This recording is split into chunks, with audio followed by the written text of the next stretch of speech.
আমার চোখে বঙ্গবন্ধু বঙ্গবন্ধু শেখ মুজিবুর রহমান শুধু একটি নাম নয়, একটি সংগ্রামের প্রতীক, ইতিহাস সাক্ষী, অবিসংবাদিত নেতা, জাতির পিতা। পৃথিবীর মানচিত্রে যিনি নিজ হাতে এঁকে দিয়েছেন লাল সবুজের নিশান, তিনি হলেন সর্বকালের সর্বশ্রেষ্ঠ বাঙালি বঙ্গবন্ধু শেখ মুজিবুর রহমান।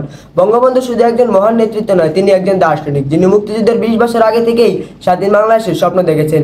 আমাদের বঙ্গবন্ধু এদেশের মানুষের ছিনিয়ে আনা লাল সবুজের পতাকা, একটি ইতিহাস, একটি মহাকাব্য, একটি বাংলাদেশ।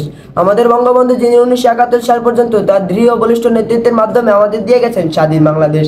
যিনি 7ই মার্চ এক ভাষণে এক আঙুল উঁচু করে 7 কোটি বাঙালিকে ঐক্যবদ্ধ করেছিলেন, স্বপ্ন দেখেছিলেন স্বাধীনতার পর ঝাঁপিয়ে পড়লেন দেশ গড়ার কাজে।